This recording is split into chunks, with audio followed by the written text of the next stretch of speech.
दरअसल या तो जो डायबिटीज़ है वो चाहे टाइप 1 है, चाहे टाइप 2 है या फिर प्री डायबिटिक कंडीशंस हैं। इन सारी कंडीशंस में सही खान-पान अगर हम फ़ॉलो करते हैं, सही जीवन शैली को अगर हम अपनाते हैं, तो बहुत ज़्यादा चांसेज़ हैं कि हम अपने डायबिटीज़ को अंडर कंट्रोल कर सकें, इसको मैनेज कर सकें। यहाँ तक कि जो टाइप 2 डायबिटीज़ है, कई बारी बहुत अच्छे से अगर अपने मील को और लाइफ़स्टाइल को फ़ॉलो करते हैं, सही तरीके से उसमें मॉडिफ़िकेशंस करते हैं, तो कई बार ये रिवर्सिबल भी होता है। जैसा कि मैंने अभी पहले बताया कि प्री डायबिटिक कंडीशंस में भी ये सारी चीज़ें फॉलो करनी ज़रूरी है। प्री डायबिटिक कंडीशन जहाँ पे ब्लड शुगर लेवल नॉर्मल से तो ज़्यादा है, पर डायबिटीज़ की रेंज में नहीं है।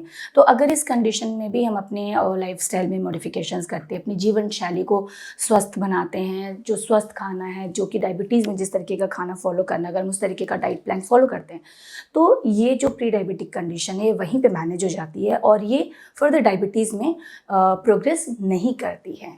तो किस तरीके से हमारा खाना डायबिटीज़ को अफेक्ट करता है अगर हम ये समझें, तो जो कार्बोहाइड्रेट रिच फूड होता है, जो शुगरी फूड है, स्टार्ची फूड है, ये ऐड करता है ब्लड शुगर लेवल को, ये उसके ब्लड शुगर लेवल को बढ़ाता है। तो हमें कोशिश करना होता है कि जो कार्ब्स ले रहे हैं उस पे हमें ध्यान देना है और बाकी भी जो चीज़ें आपके फिजिशियन आपको एडवाइस करते हैं, आपके दवाइयों के साथ साथ किस तरीके का खाना खाना है, उसको भी उसी हिसाब से फॉलो करना होता है। तो क्या बेस्ट डाइट प्लान हो सकता है डायबिटीज़ को मैनेज करने के लिए, अगर हम ये जानना चाहें, तो कोई भी स्पेसिफिक कोई डाइट प्लान या मील प्लान नहीं है जो कि सबके लिए बिल्कुल सटीक हो, बिल्कुल सही हो। ये एक्चुअली आपके जो फिजिशियन होते हैं, आपके जो डाइटिशियन होते हैं, वो आपके हेल्थ इश्यूज़ के हिसाब से, आपके बॉडी की क्या रिक्वायरमेंट है, उसके हिसाब से आपका डाइट प्लान किया जाता है, उसी हिसाब से बनाया जाता है। बहुत सारी कंसिडरेशंस होती हैं जिसको ध्यान में रख के आपके खाने को डिसाइड किया जाता है कि किस तरीके का खाना, कितनी क्वांटिटी में, किस तरीके से, किस समय पे खाना है।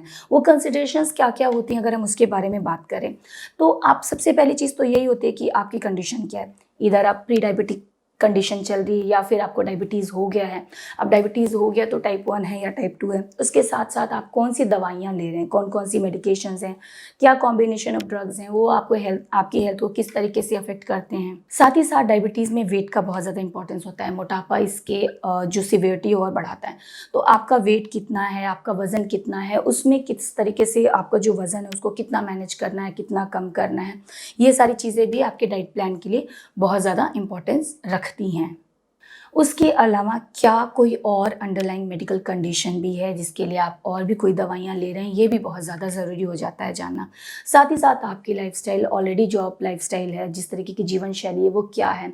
किस तरीके का आपका जो ऑफ़िस वर्क है या जॉब है वो किस तरीके का है? किस तरीके की लाइफ़स्टाइल अभी तक आप जीते रहे हैं? ये भी बहुत ज़्यादा इम्पॉर्टेंट हो जाता है। उसके अलावा एक और पॉइंट होता है जो कि मेरे हिसाब से इम्पॉर्टेंट है, अदरवाइज़ बहुत ज़्यादा नेग्लेक्टेड होता है, लेकिन आई थिंक ये भी इम्पॉर्टेंट है कि आपका जो टेस्ट प्रेफ़रेंस है वो क्या है और आपके गोल्स और आपकी एक्सपेक्टेशंस आपके डाइट प्लान से और आपके ट्रीटमेंट से क्या हैं। क्योंकि आप कितना मोटिवेटेड हैं, आप किस तरीके से सारी एडवाइसेस को फॉलो करना चाहते हैं, सारे प्लान्स को फॉलो करना चाहते हैं, आप अपने हेल्थ में कितना इम्प्रूवमेंट चाहते हैं, ये भी बहुत ज़्यादा ज़रूरी होता है। क्योंकि अल्टीमेटली आपको ही वो सारी चीज़ें फॉलो करनी है, आपको ही वो सारी चीज़ें देखनी है कि किस तरीके से आप सारे प्लान को फॉलो करते हैं।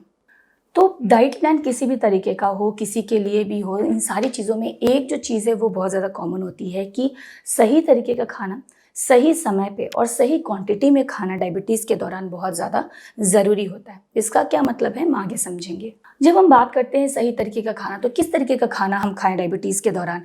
तो जब सही तरीके के खाने की बात है तो हमें वैरायटी ऑफ फूड्स को, जो कि हर फूड ग्रुप से बिलॉन्ग करता है, उसको हमें अपने खाने में इस्तेमाल करना बहुत ज़्यादा ज़रूरी है। लाइक फ्रूट्स एंड वेजिटेबल्स हैं, उनको हमें अपने खाने में सही मात्रा में इस्तेमाल करना ज़रूरी है। कोशिश करना है कि जो फाइबर वाले, रेशे वाले सब्जियां हैं, रेशे वाले फ्रूट्स हैं, उनका इस्तेमाल ज़्यादा से ज़्यादा करें। जो स्टार्च वाले वेजिटेबल्स हैं लाइक आलू है, कॉर्न है, उनको हम कम इस्तेमाल करें या फिर ना इस्तेमाल करें। जहाँ मैंने फ्रूट्स की बात की, वहाँ पे एक और इम्पॉर्टेंट चीज़ है, लोग क्या करते हैं, फ्रूट्स खाना है, उसको हमें अपनी मील में इंक्लूड करना है, तो लोग फ्रूट जूसेस लेते हैं। तो एक चीज़ मैं यहाँ पे बता दूँ जो कि बहुत इंपॉर्टेंट होता है कि जब आप फ्रूट जूसेस लेते हैं तो उसमें मैक्सिमम जो न्यूट्रिशनल उसका जो कंपोनेंट है वो निकल जाता है, उसके फाइबर्स चले जाते हैं, उसकी मैक्सिमम न्यूट्रिशनल वैल्यू जो है वो ख़त्म हो जाती है। आप जो जूस पी रहे हैं बेसिकली शुगर कंटेंट है वो ही आप ले रहे हैं, तो आपको बहुत ज़्यादा उससे बेनिफिट नहीं होता है। तो मैं हमेशा एडवाइस करती हूँ कि रॉ फ्रूट खाना ज़्यादा बेहतर होता है। रॉ फ्रूट से ज़्यादा आपको उसकी न्यूट्रिशनल जो वैल्यू है, जो उसका पूरा कंटेंट है, वो आपको मिलता है। एंड डायबिटीज़ जैसे कंडीशन में जहाँ पे आपको शुगरी कंटेंट ऑलरेडी अवॉइड करना है, तो वहाँ पे तो और ज़्यादा ज़रूरी है। और यहाँ पे फाइबर रिच, जैसे कि मैंने अभी बोला, आपको fruits and vegetable fibre rich लेना है, तो डेफिनेटली रॉ फ्रूट को लेना कहीं ज़्यादा बेहतर है। उसके बाद अगर हम अनाज या ग्रेन्स की बात करें, तो साबुत जो अनाजें हैं, मोटे अनाज हैं, उनका इस्तेमाल अपने खाने में ज़्यादा करना चाहिए। जो होल व्हीट है, ब्राउन राइस है, ओट्स हैं, इनका इस्तेमाल अपने खाने में ज़्यादा से ज़्यादा करें। प्रोटीन्स को अपने खाने में इंक्लूड करना चाहिए, स्पेशली लीन प्रोटीन्स जो होते हैं उनका इस्तेमाल करना चाहिए। जो दालें होती हैं, छिलके वाली दालें होती हैं, उनका इस्तेमाल करना चाहिए। साथ ही साथ बीन्स हैं, लेंटिल्स हैं, उसके अलावा एग्स हैं, फ़िश हैं, चिकन है, इनको भी राइट क्वांटिटी में इस्तेमाल करना चाहिए। उसके अलावा जो लो फैट डेयरी प्रोडक्ट्स होते हैं, लाइक टोन्ड मिल्क है, दही है, छाछ है, इनका भी अपने खाने में इस्तेमाल ज़्यादा से ज़्यादा करना चाहिए। तो किस तरीके का खाना हमें अवॉइड करना चाहिए, अगर हम ये बात करें, तो जो भी शुगरी फूड हैं, ड्रिंक्स हैं, स्टार्ची फूड ड्रिंक्स हैं, हाई इन कार्ब्स हैं, हाई इन कार्बोहाइड्रेट हैं, ऐसे खाने को हमें अवॉइड करना चाहिए। तो इसका मतलब ये नहीं है कि इस तरीके के खाने को हम कभी भी इंजॉय नहीं कर सकते हैं। कर सकते हैं कभी कभी, कम अमाउंट में, थोड़े अमाउंट में, छोटे अमाउंट में, एक टिपिकल इंटरवल पे हम ज़रूर इसको एंजॉय कर सकते हैं। पर डेफिनेटली हमें ये ध्यान देना होगा कि ज़्यादा क्वांटिटी में इसका इस्तेमाल बिल्कुल ना करें। तो अगर हमने बात किया कि हाई इन कार्बोहाइड्रेट जो खाना है, शुगरी है और स्टार्ची, ऐसी चीज़ों को अवॉइड करना है, तो किस तरीके की खाने, लाइक कैंडीज़ हैं, चॉकलेट्स हैं, टॉफ़ीज़ हैं, केक्स हैं, कुकीज़ हैं, बिस्किट्स हैं, जो कि ऑब्वियसली इनकी कोई न्यूट्रिशनल वैल्यू भी नहीं होती है। ये सिर्फ हमारे टेस्ट बड को अच्छे लगते हैं, तो ऐसी चीज़ों को बिल्कुल अवॉइड करना चाहिए। फ्रूट जूसेस हैं जो कि पैक्ड आते हैं, एडेड शुगर्स होते हैं, उनको बिल्कुल इस्तेमाल नहीं करना चाहिए। यहाँ तक कि जो स्पोर्ट्स ड्रिंक या एनर्जी ड्रिंक्स होते हैं, उनको भी अवॉइड करना चाहिए। उसमें भी कई बारी बहुत ज़्यादा एडेड शुगर्स होते हैं। उसके अलावा वाइट ब्रेड्स हैं, वाइट राइस है, या फिर वाइट राइस है, वाइट ब्रेड्स हैं, पास्ताज़ हैं, स्पेशली जो कि मैदा से बनी हुई, रिफाइंड फ्लावर से बनी हुई चीज़ें हैं, उनको बिल्कुल अवॉइड करना चाहिए। और जैसा कि मैंने पहले ही कहा था कि जो स्टार्ची वेजिटेबल्स हैं, लाइक आलू है या मक्का है, ऐसी चीज़ों को भी कोशिश करें कि अवॉइड करें। साथ ही साथ ये जो खान पान की मैंने या खाने पीने की बात की, उसके अलावा डेफिनेटली आपको ध्यान देना होगा कि अल्कोहल कंजम्पशन बिल्कुल धीरे धीरे कट ऑफ कर दीजिए। फ़ैट कितना ले रहे हैं उस पर भी ध्यान देना ज़रूरी है। और उसके अलावा सॉल्ट यानी नमक के इंटेक पे भी आपको ध्यान देना ज़रूरी हो जाता है। तो सही तरीके का खाने की तो हमने बात कर ली। सही समय का मीनिंग ये है, क्योंकि हमें ध्यान देना होगा कितना खाना, किस तरीके से खाना है, as per the advice of a doctor.